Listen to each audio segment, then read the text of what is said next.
We continue to speak about the power of God's presence. We continue to speak about the power of God's presence. The power of God's presence. And today we're talking about the rewards of friendship with God. Tonight, more specifically, we're talking about the rewards of friendship with God. Right? Friendship with God. Right there in the comment section, I want you to put that word friendship. I want you to put that word friendship right there in the comment section. The rewards of friendship with God. This is going to be an exciting session. I'm really, really excited for what we're speaking on here tonight. You see, when we talk about the power of God's presence, the past 2 days we kind of introduced this. And today I want to get more intentional about it. And I want to take us from just talking about the presence of God as this thing, this mystical idea, and rather bringing it to a point where you think of God as you would of a friend, as you would of a friend, because you see there are different dimensions of relationship with God, right? There are different dimensions of it. For example, he is your master, right? He is Lord. And Lord literally means he controls you. He says, go there, you go there. He says, do this, you do that. He says, you live this way, and that's how you live. That's what it means to say that he is Lord.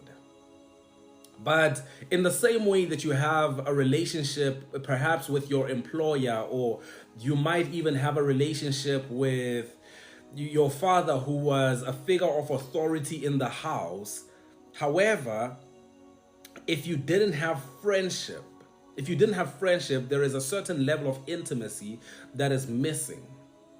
And so tonight I want us to dig a little deeper and talk about friendship with God and pursue friendship with God.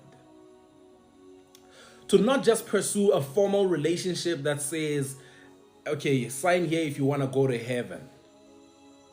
Okay, that's our business, we're done. No. To pursue friendship.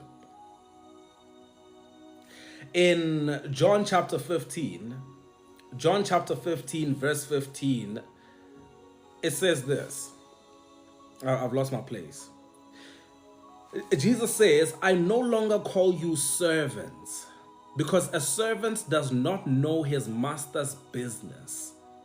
Let me say it again. He says, I no longer call you servants, because a servant does not know his master's business. The person who cleans your house does not have to know your business. They come and they go. Their purpose is to serve you, but they don't have to know what is happening in your life. They don't have to know anything about the decisions that you make.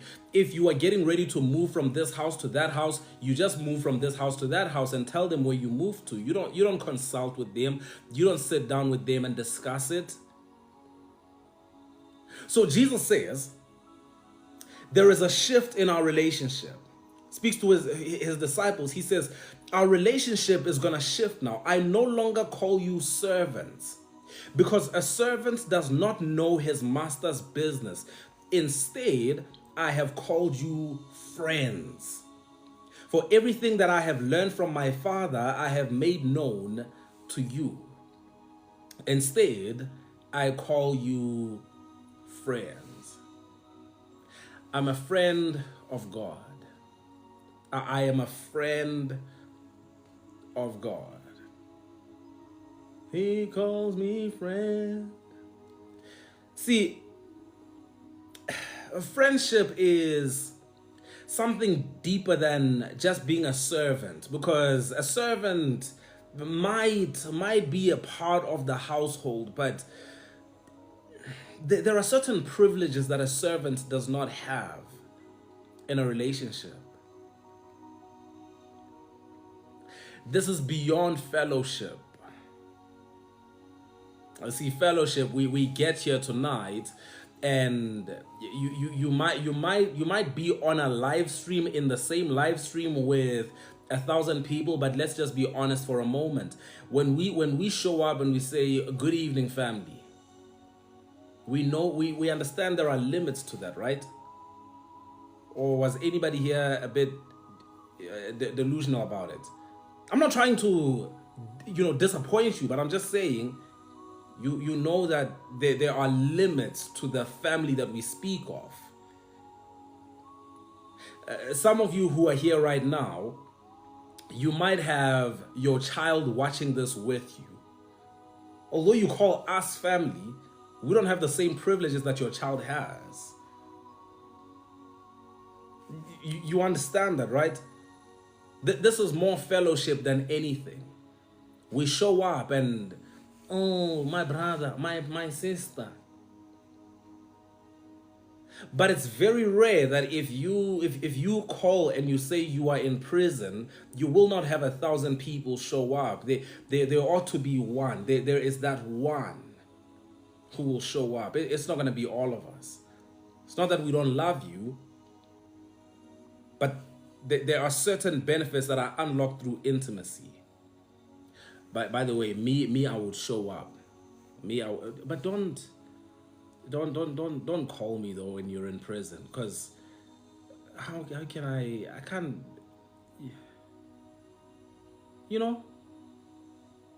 anyway, I can't be everywhere is what I'm saying. I can't be everywhere with everybody. But the point that we're making here tonight, is to say there is a difference between fellowship and friendship. Fellowship has boundaries that don't exist in friendship. For some of you, even in your friendship circle, there are certain people who just don't get a certain level of access. And that access is the difference between fellowship and friendship, right? Access is the difference between fellowship and friendship. A friendship can allow you into my home. Friendship can allow you into my car. It gives you access to my personal space. That's what friendship does. But don't be the weird friend that just crosses boundaries, though. Don't be too much. But friendship gives you access. Let me take it a step further and say, sometimes friendship gives you access that blood doesn't even give you. You with me? Listen, I know you've heard them say blood is thicker than water. It's fine. However, friendship can give you access that not even blood can give you. That not even familial relation can give you. Friendship is powerful. Friendship is powerful, my friend. You see, blood relationships don't involve choice. They don't involve choice. I'm just here, so I gotta make do with what I have. You're what I have. These are the cards I was dealt. But friendship involves a choice.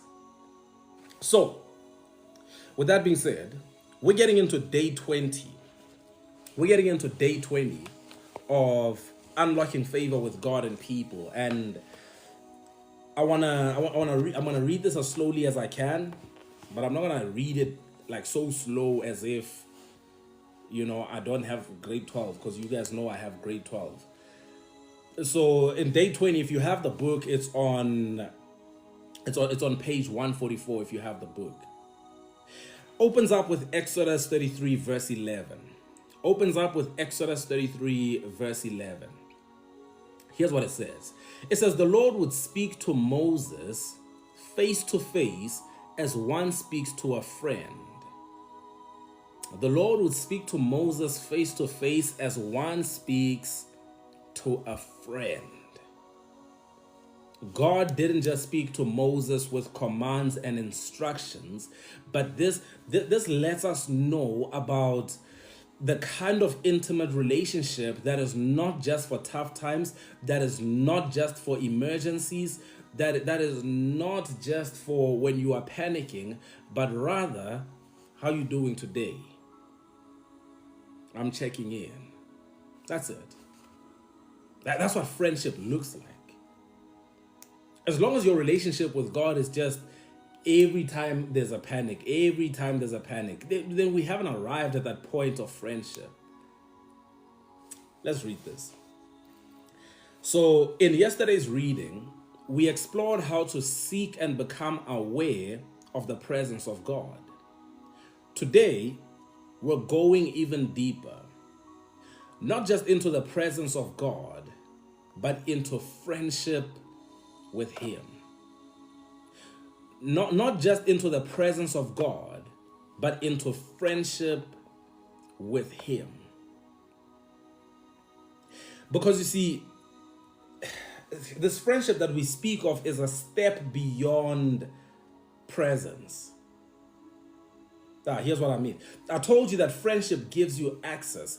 And so you can be in the same room as the president. You can see him there, so close that if you reached out, you would touch him. Yo, cupcake.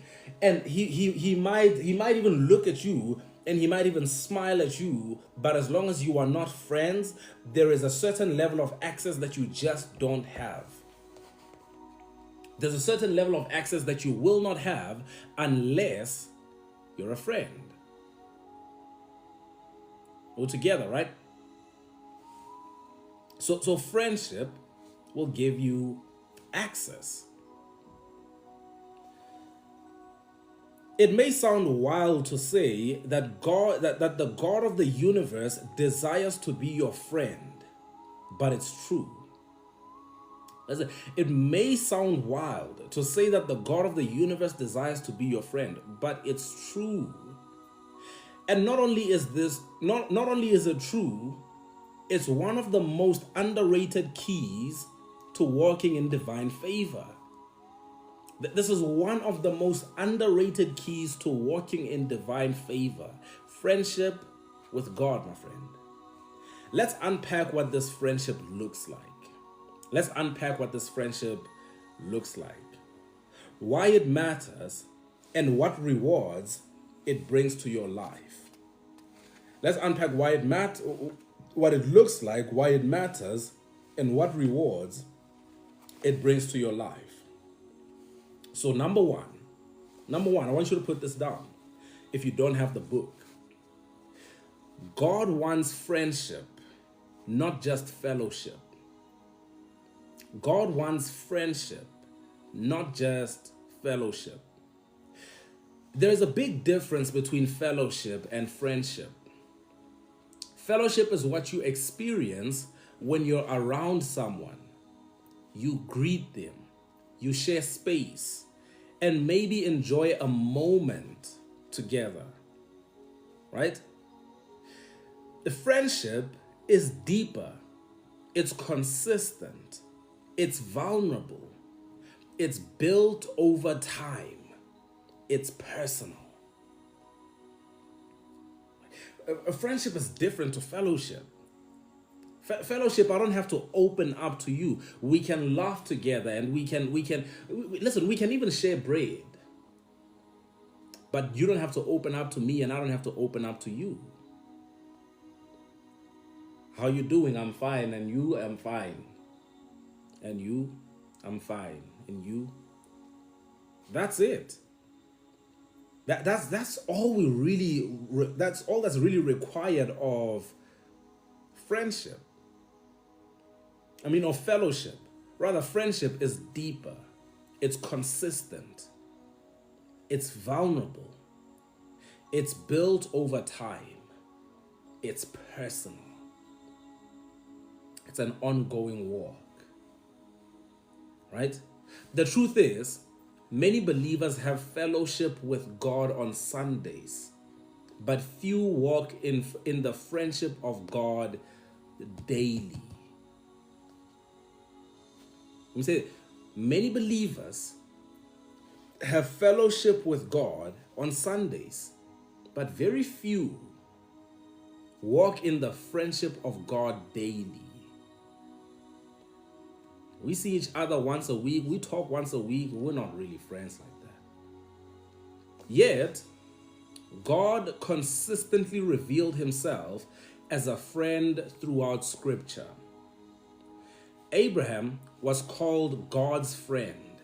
Abraham was called God's friend. In James chapter 2, verse 23, James 2, verse 23 says, Abraham believed God. Right? He believed God. And then it goes on to say to us that he was called God's friend. Abraham was called God's friend. Moses spoke to God face to face. David was called a man after God's own heart, which implies an intimate connection. Jesus told his disciples in John chapter 15, verse 15 that we just read, I no longer call you servants. He says, instead, I have called you friends. You are no longer just a servant who doesn't know his master's business. You are now a friend. Friendship with God is not a fantasy. It's an invitation. It is an invitation. So I'm asking you right now, as we go along, do you believe that you have friendship with God? Or would you define that relationship as fellowship, where you come and go, where we just keep it formal, where every now and then we just check in and then we leave, we check in and then we leave, right? And this is where you just want to be honest with yourself on this.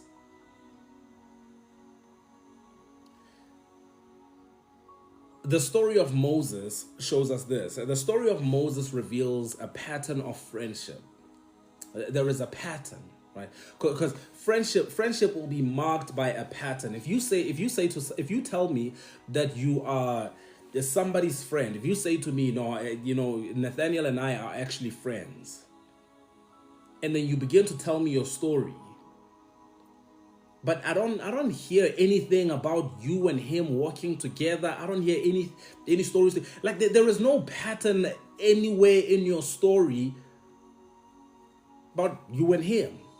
So now I start to question, because I'm watching the patterns. When he tells me his story, he's telling me all kinds of memories with other people. You tell me all kinds of memories with other people, and nowhere do you come together, but we're friends. That's questionable. Right? Moses had a relationship with God that went beyond rituals and regulations. It was marked by honest conversations, trust, and favor. Honest conversations, trust, and favor. Over and over and over again. Didn't matter what was happening. Wherever he was, Moses was communicating with God at a personal level. At a personal level. Moses might stand in front of the whole nation and say, hey, just stand still and watch the Lord rescue you today. Don't be afraid. And then from there, he goes on to cry to God. Oh God, what are we going to do? Right? Verse 11 of chapter 33, which we opened up with, the Lord would speak to Moses face to face as one speaks to a friend. This intimacy was the reason Moses found favor over and over again. This intimacy was the reason Moses found favor with God over and over again. In Exodus 33, verse 12 to verse 17, Moses makes a bold request. He says to God, if you are pleased with me, teach me your ways, so I may know you and continue to find favor with you. This is what we opened up with. We opened up with this portion of scripture when we started this series, right? This is where he's asking God. He says, if you are pleased with me, teach me your ways. Let me walk in favor with you. Let me walk in favor with you. That's his request. And that's where God says, I'll do you better. I will personally go with you. I won't just teach you my ways. I will personally go with you. And that's where he discovers that what sets me apart is God's presence on my life. So he ties knowing God with continuing to find favor. And I don't want us to miss that connection. Listen, the connection he makes, he says, teach me your ways, because if you teach me your ways, then I will continue to find favor with you. And so the assumption here is, as long as I know you, as long as I know your ways, then favor is guaranteed. Favor is guaranteed. My friend, let me put this very simply. Somebody watching this right now, you are stressed out because you don't know God. Something just happened and you are panicking because you don't know God.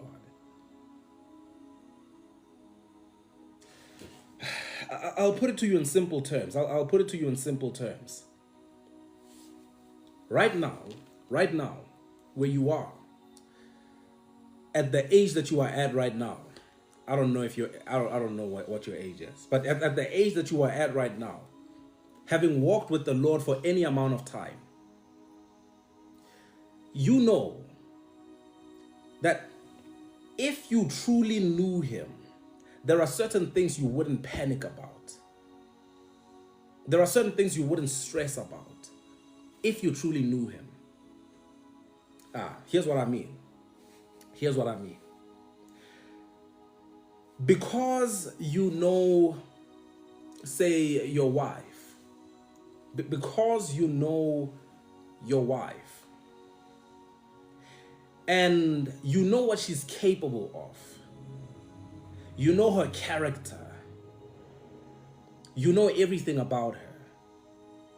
And so because you know her intimately, when you call her and she doesn't pick up the phone, you assume that everything is okay. She's probably just busy with something else. You don't stress. You don't stress. You don't begin to panic. That panic comes from not knowing who you are really with, because your mind begins to say, what if this and what if that and what if that and what if that?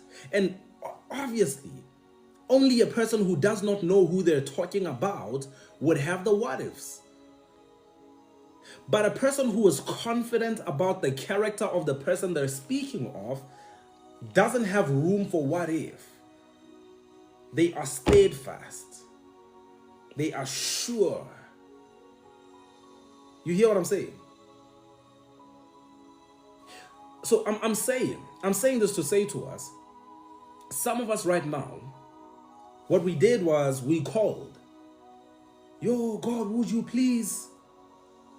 And then we don't see an immediate response. We don't see an immediate answer.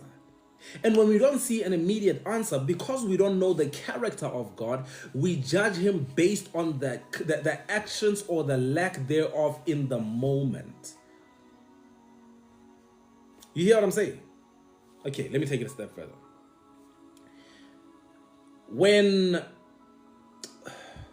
When a parent disciplines a child, if the child knows that they are loved, after the discipline, they run straight back into the parent's arms.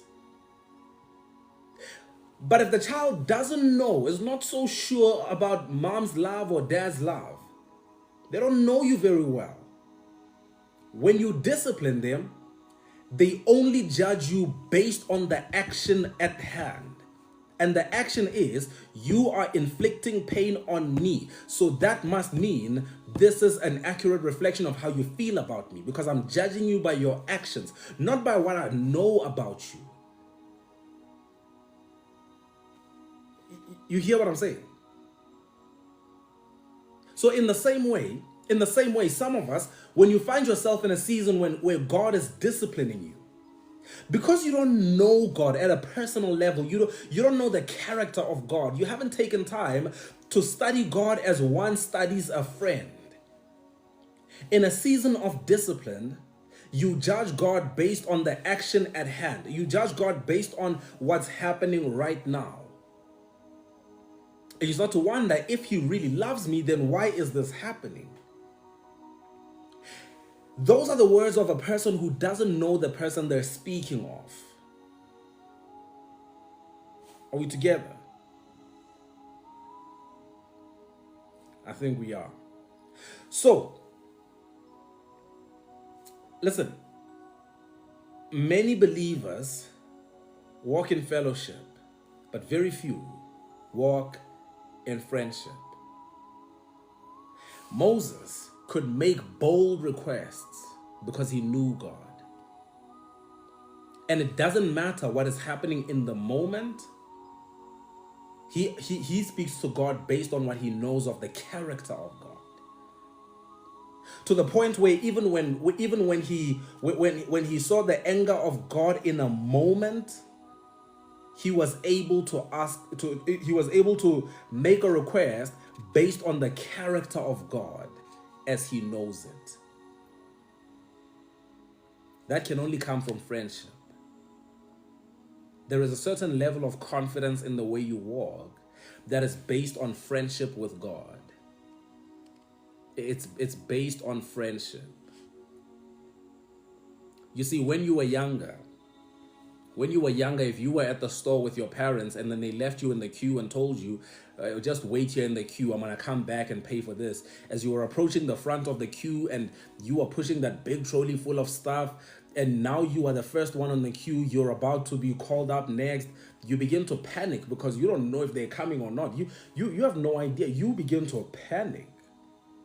But you see, now that you're older, there's no need for panic. You have a better understanding now. Now that you're older, all I have to do is tell you, wait over there, I'll be back.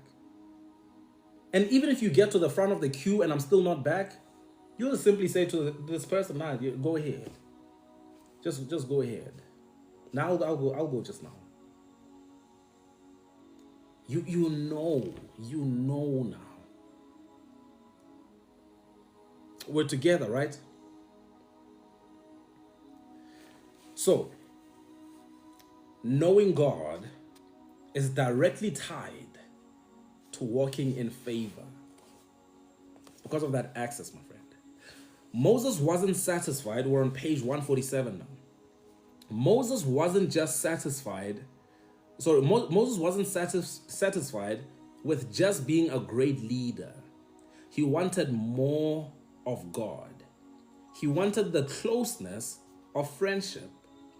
And because of that relationship, Moses received extraordinary guidance, protection, provision, and honor among the people. Favor with God created favor with people. Favor with God created favor with people. Now, what are the rewards of friendship with God? What are the rewards of friendship with God? Friendship with God isn't just about feeling close to Him. It comes with real and tangible benefits that affect your daily life. It comes with real and tangible benefits that affect your daily life. Let's look at just a few. A, divine secrets and insight. Divine secrets and insight. If you have a friend in here, your friend probably knows more about you than the rest of us do. They know some secrets. They know what you're about to do probably. You've told your friend that you're about to go move there and you're about to do this and you're about to apply for that and you're about to go for that. They know things that we wouldn't know.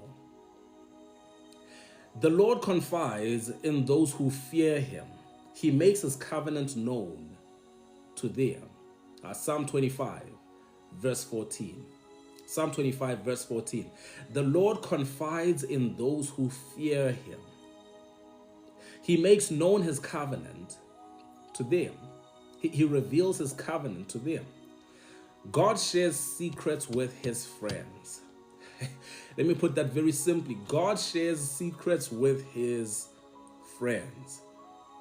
That means he can give you wisdom others don't have, insights into decisions, and even prophetic revelations for your journey. So, divine secrets and insight, that's one of the benefits of friendship with God. Another benefit of friendship with God is peace in every season. Peace in every season. When you're a friend of God, his presence becomes your peace. When you're a friend of God, his presence becomes your peace. You know he is for you. You walk through trials with assurance.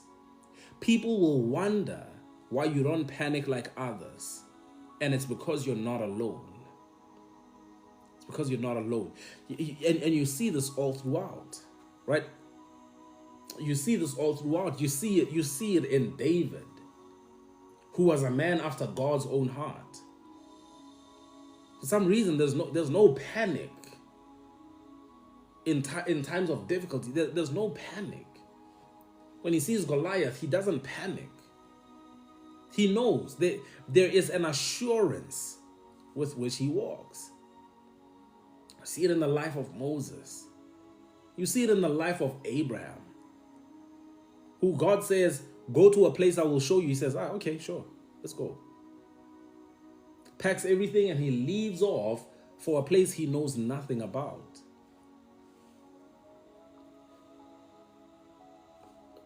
Listen, people will wonder why you don't panic like others. And it's because you're not alone. In the face of the fire, like Shadrach, Meshach, and Abednego, we're going to be okay. I'm going to be okay. It's because I know something that no one else can see. Another benefit of friendship with God, is supernatural favor. Supernatural favor. That's what we're talking about here. Supernatural favor. Look at Joseph. Even in a foreign land, in prison, and under pressure, God's presence remained with him.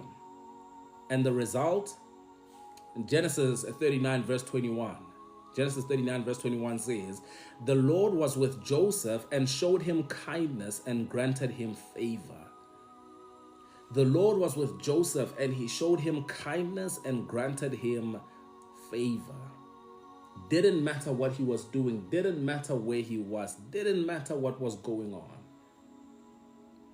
The Lord would grant him favor. Right there in the comment section, I want you to put that word there, favor. You don't need a perfect environment for favor. You just need the right presence. You don't need the perfect environment for favor. You just need the right presence. Another benefit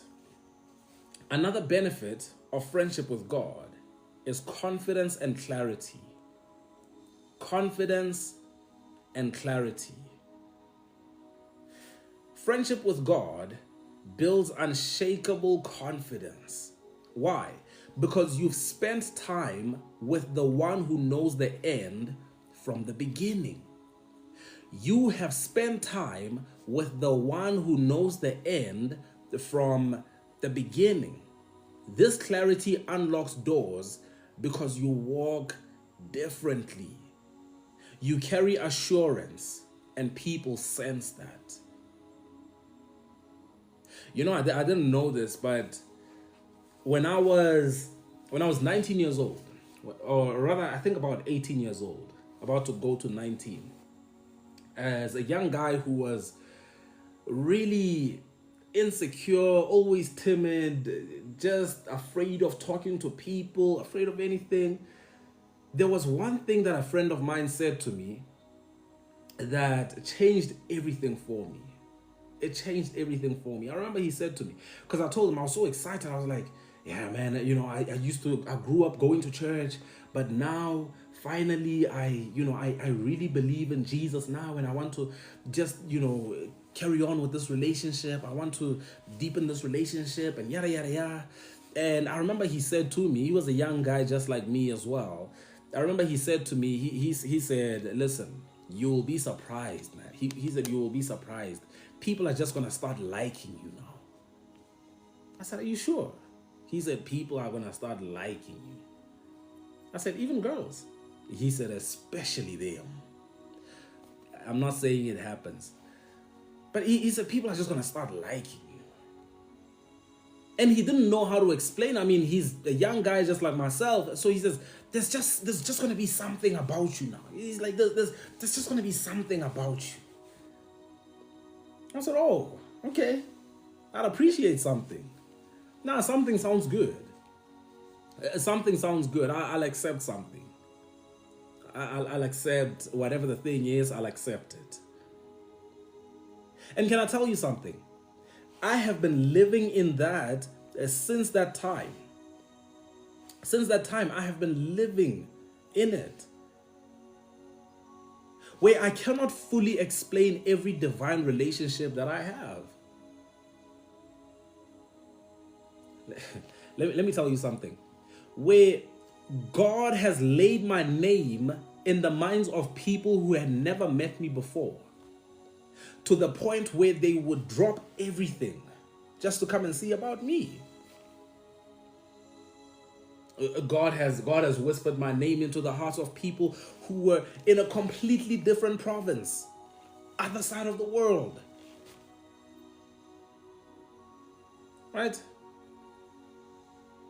And some of them know it and they'll say, God has been speaking to me about you. And some of them don't know it and they say, for some reason, there's just something. For some reason, there's just something and I can't shake it. Listen to me. There is something powerful about walking with God. Friendship. Friendship. My friend, I will not sit here and talk to you about something that I know nothing about. I will only speak to you on what I know, what I have seen. You hear what I'm saying? I don't need to defend this because, listen, we have lived this.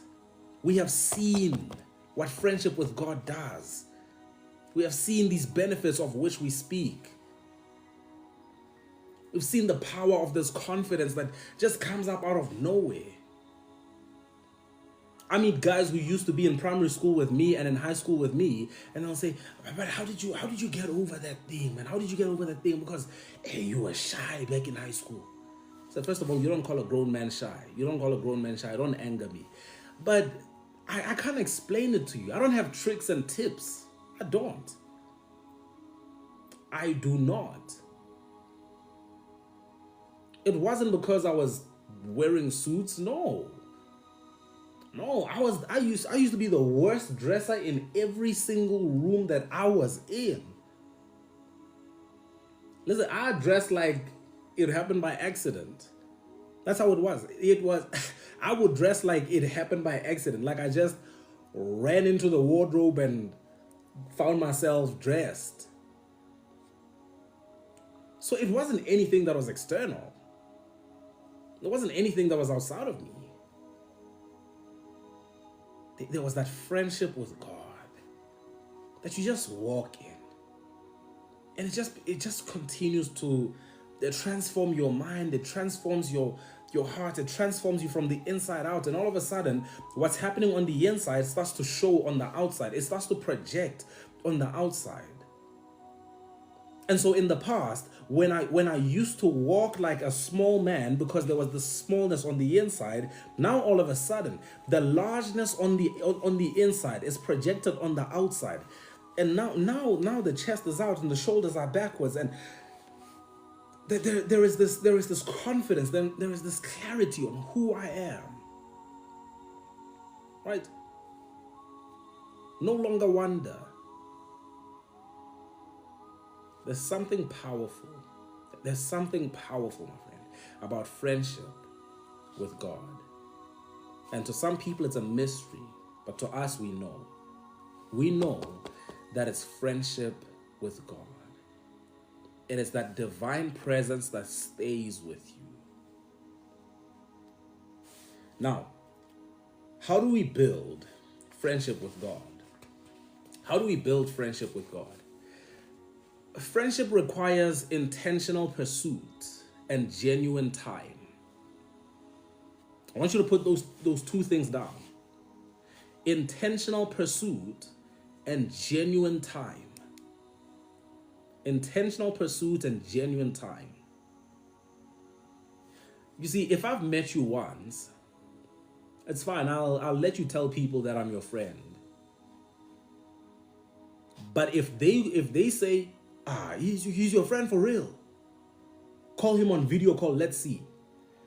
I'm not answering your video call. I am not lying to you. I'm not answering your video. I've only met you once. What are you doing? Don't be weird. What? Huh? There is genuine time that is required for a friendship to develop, to gain access. Right? We've spoken about how it's access. Friendship is access, and that access comes through time. We're spending time together. You guys are laughing. I've had people do that.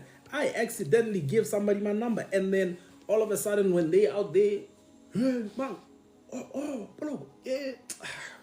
Well, now you don't know nothing. Let me call him. He and that guy were like this. I don't know why we're like that. So, a friendship requires intentional pursuit and genuine time. Requires genuine time. Spend time together. Let's sit down. Let's talk when we don't need anything from each other. Let's check in. Right? And listen, you don't just pursue your husband or your wife, but even your friends. Even your friends. Sometimes you're the one that says, listen, I've been thinking of checking this out. You want to come where? Sometimes you're the one that says, I have 2 tickets to Solimuhulu. You want to go check out Solimuhulu together? That's pursuit. That is pursuing. Sometimes just calling, saying, how was your day? How are things going? Time. Intentional pursuit. That is friendship. Right? That is friendship. Here are practical ways to build this friendship. Here are some practical ways to build this friendship. And this is nothing you've never heard before. Number one, talk to God often. Talk to God often. Not just formally. Talk throughout your day. Share your thoughts, your confusion, your joys. Listen, the other day I had a friend call me. I had a friend video call me, right? Video call me to show me what was happening in that moment. He video called me to show me what was happening in that moment. You see, that's what friendship is. That's what friendship is. I told him to call me a little less. I was like, you're doing too much. But friendship is, we don't just talk when it's formal. We don't just talk at a set time. See, there are certain people that I pull out my phone and text when things are formal. Greetings. And when I text a friend, yo, you wouldn't believe what I just saw. That's friendship. And most of us don't have that with God. Most people don't have that with God. They don't bring the smallest parts of their lives. Right? We only bring the things that we consider to be major. The major things we bring to Him. But some things we feel like are too insignificant. Feel like they're for other people. Oh. Just throughout your day, talk to God. Here's how else we build this friendship. Ask questions. Ask questions. Moses didn't just receive from God. He asked. He wrestled. Friendship is not afraid of honesty. Friendship is not afraid of honesty. Ask the hard questions, right? Ask the hard questions and say, listen, these days I've been curious about this. Listen, you wouldn't believe some of the hard questions that I ask. That's the only reason why I went deeper into Bible study. The only reason why I'm still studying the Bible to this day is because I be asking hard questions. Let me put it to you this way. Sometimes I ask the kind of questions that I cannot ask in front of you because you would think I don't believe in God anymore. You listen, you would even think, Awuti. And Sale since that day, oh, you would think so. But listen, you ask. You ask. Not because you're trying to get some kind of gotcha moment, but because you genuinely want to know. You are genuinely seeking answers. Are you with me? Just ask questions. Communicate from a place of honesty. Number 3, you can also build friendship with God. You can also build friendship with God by sitting in silence. So sit in silence. Friendship grows in stillness. Let God speak. Let God speak. Listen. You would not survive friendship with a person who all they ever do is talk. All they ever do is talk. From the moment you pick up the phone, brrr, is their mouth. When you're together, brrr, it just never stops. You never get a chance to speak. And you know, some people believe that God doesn't speak to them, but they've never taken time to be silent. We don't sit in silence. Just sit and listen. And I know that when I tell you to be silent, you might say, but nothing happens when I sit in silence. Nothing's supposed to happen.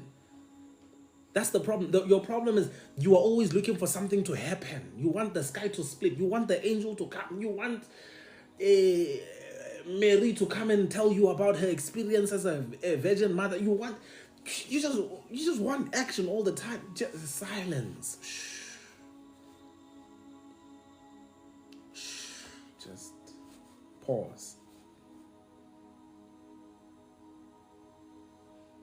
You hear what I'm saying? Make a habit of it. Make a habit of it. Listen, some of you will know that your friend is the one that you can sit with in silence. You know that the person that you are most comfortable with is the one that you can sit with in silence. Not the one that you sit with and as soon as there's silence, it feels awkward. Somebody just has to say something all the time. As soon as we get a little silence, yo, Wazy, I was thinking about, Wazy, the thing is, man. No, it's fine. We can be silent. We can be silent. Right?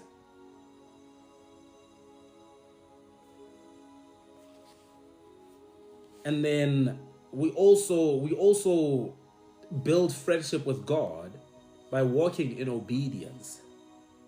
So walk in obedience. Walk in obedience. Obedience is how you honor the friendship.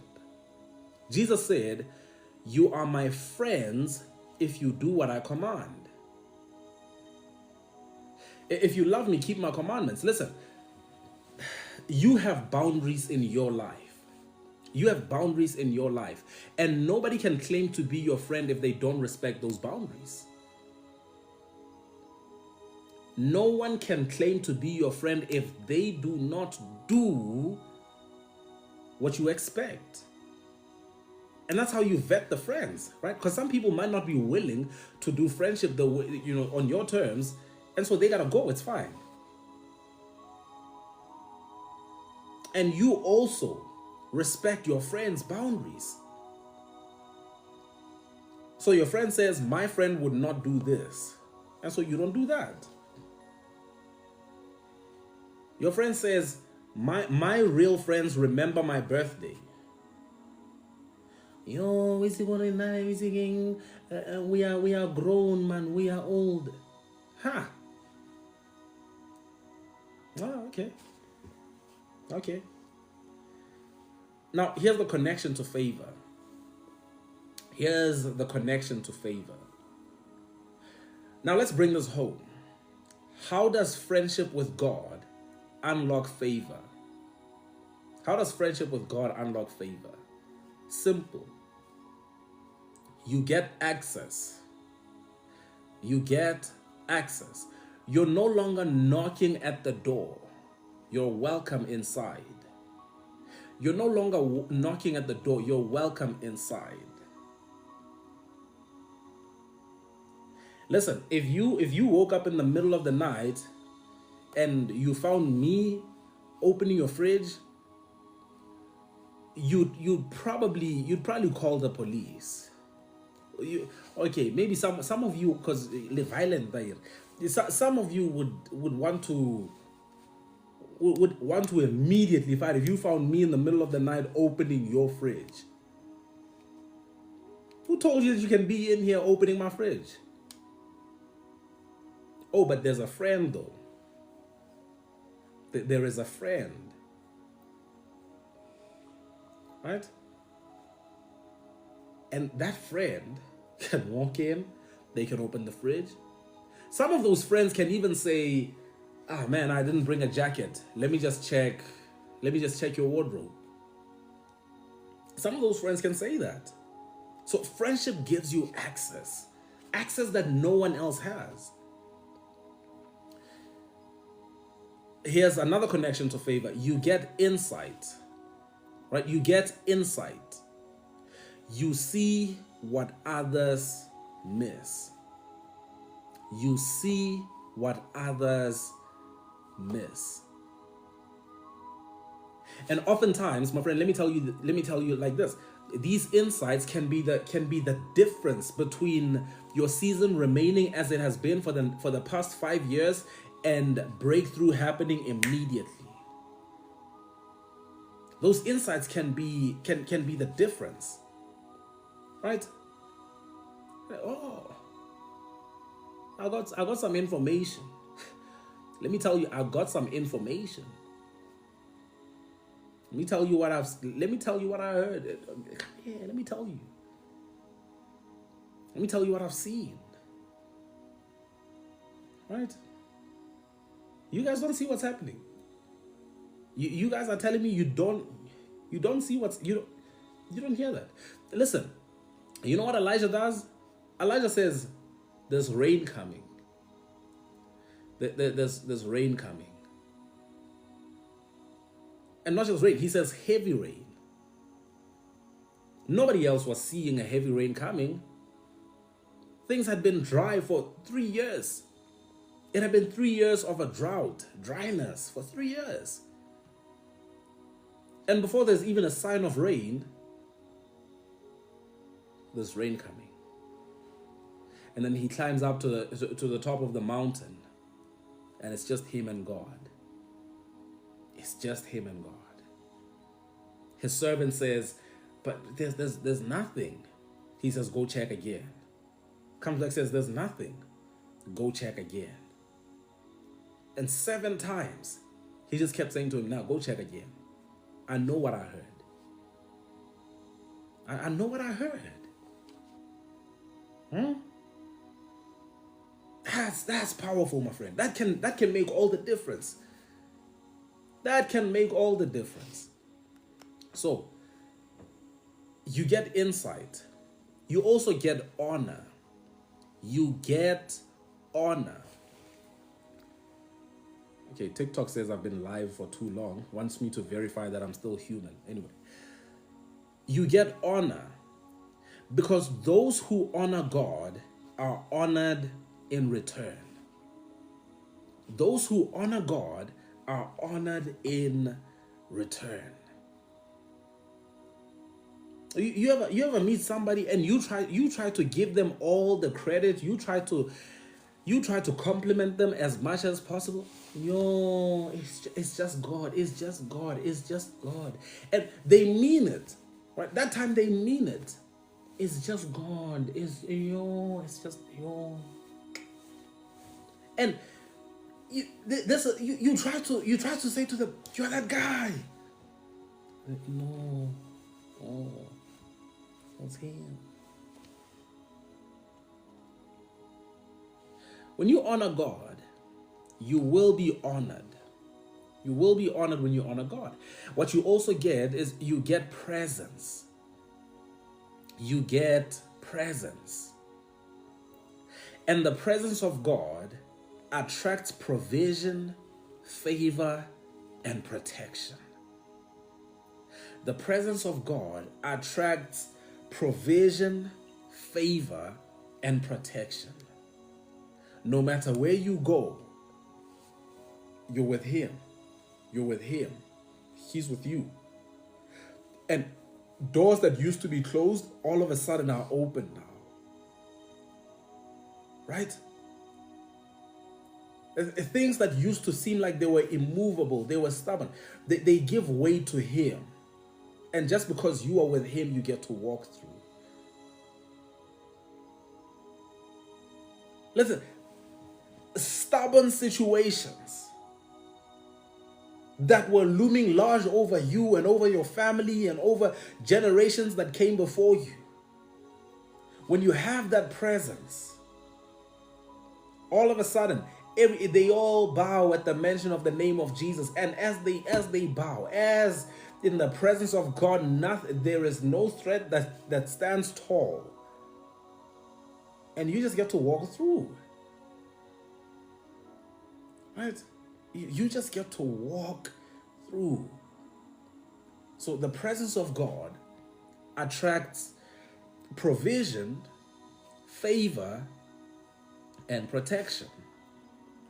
Just like Moses, you'll find that the deeper your friendship with God becomes, the more effortlessly you walk in favor with both God and people. Let me say that again. Just like Moses, you'll find that the deeper your friendship with God becomes, the more effortlessly you walk in favor with both God and people. I told you at the beginning of the series, and I've continued to remind you, my friend, that this is a matter of principles. And when we align with these principles, we don't think of favor as something that we have to that we have to shout to God to bring down. It automatically falls upon a life that lives by these principles that we have been sharing. And like I said to you, if you've been missing it, I want you right now to go to YouTube, search for this same name, right? Search for this same name, day 1 to day 19. Today is day 20. Day 1 to day 19 are on YouTube right now. These same live streams. Watch it again or watch it for the first time. Watch the ones that you missed. Catch up with it. There you won't need to ask me to repeat anything. Right? Watch it. Apply this to your life. You hear what I'm saying? Apply this. Have this in your daily walk. There ought to be a principle that you intentionally are pursuing. And also subscribe and hit the notification bell. So, let's get into our reflection questions for the day. We've got 3 reflection questions as we've had over the past couple of days. So, number one, you want to write this question down and then go and ponder on it by yourself. Number 1, have I related to God more as a distant deity or as a close friend? More as a distant deity or as a close friend? Let me tell you what I mean when I say as a distant deity. It's God in the sky. Some of us relate to him as just God in the sky, and some of us relate to him as a friend. Right? You can't talk to God with your sporty on. You have a sporty on, and you are talking to God. You are reading the Bible with a hat on. You know why that is? I'd probably talk to my friend with my hat on as well. So have you been relating to God more as a distant God, just God far off that you have to work for him to come down or for you to get to him? Or have you been relating to him as a close friend? As a close friend. So number two, what would change in my life if I pursued friendship with God daily? What would change in my life if I pursued friendship with God daily? And I'm not saying you know everything that would change, but a clue to this is there are certain things that you have been praying would change and they haven't been changing, they haven't been moving, nothing has been budging. And so you might have a suspicion as I speak to you right now, you might be thinking to yourself, I think if I just change that, if I had friendship with God, I'm pretty sure that this area of my life would be different from what it is right now. I'm pretty sure that I wouldn't be as stuck as I am in this area. Struggling as much as I am struggling in this area.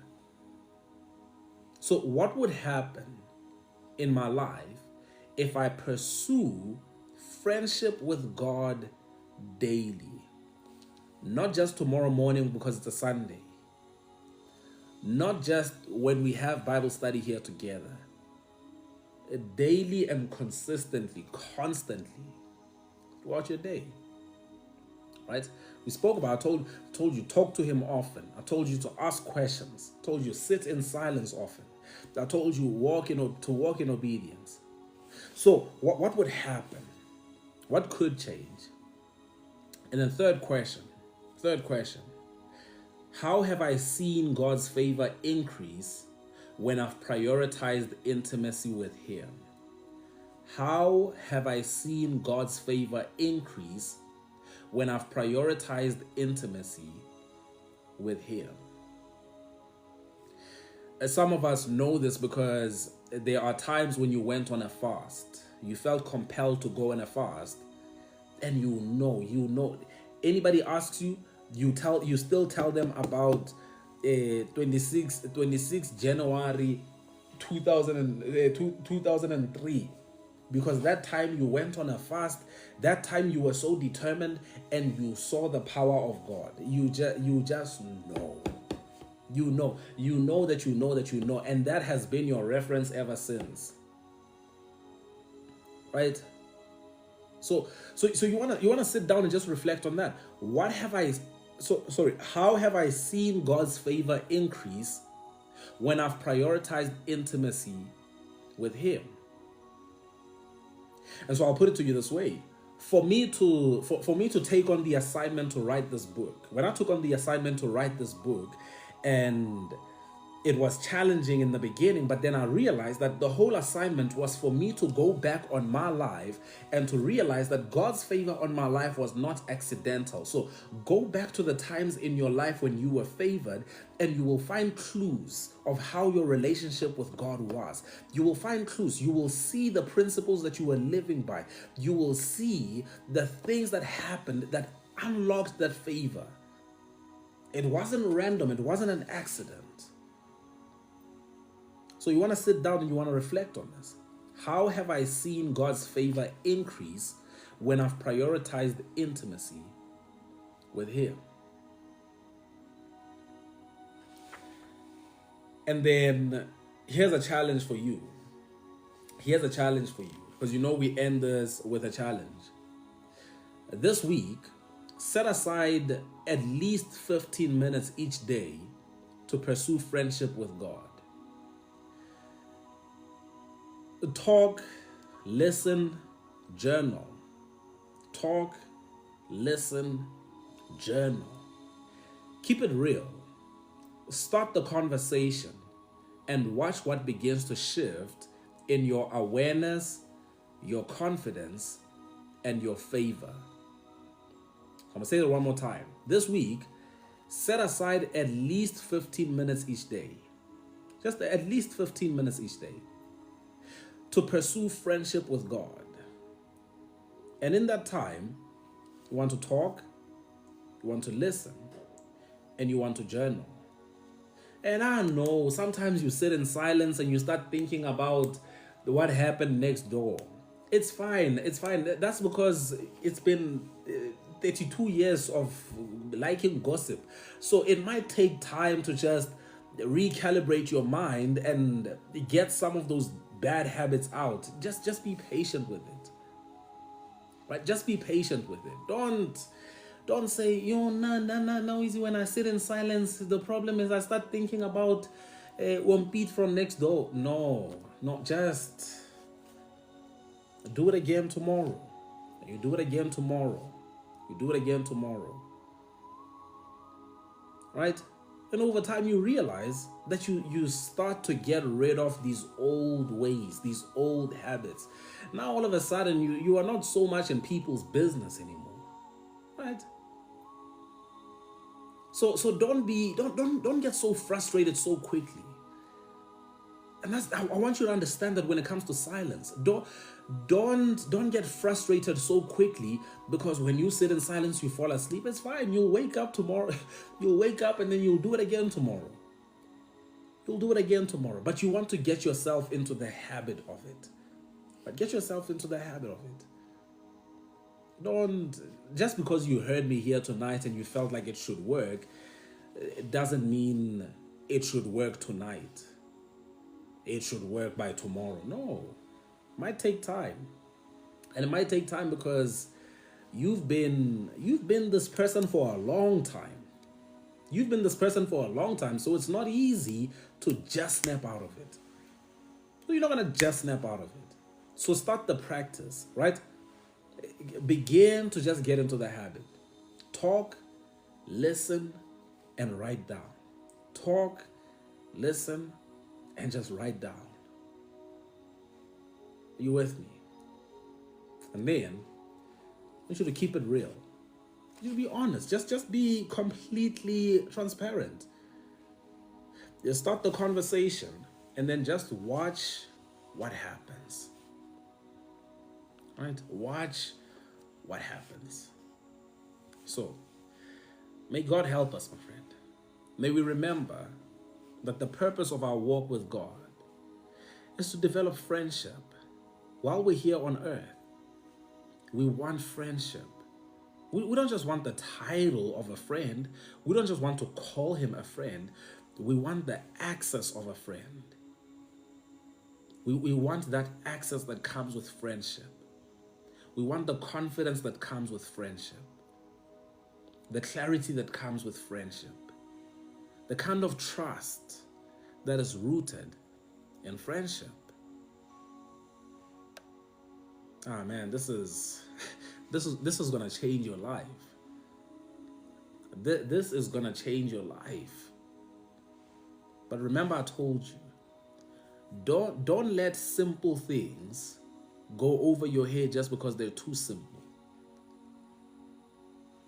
Right? Don't let simple things go over your head just because they're too simple. I know it sounds like it's too simple, but just stay at it. See how it changes your life. See how it transforms everything. Are we together? All right. May God bless you, friends.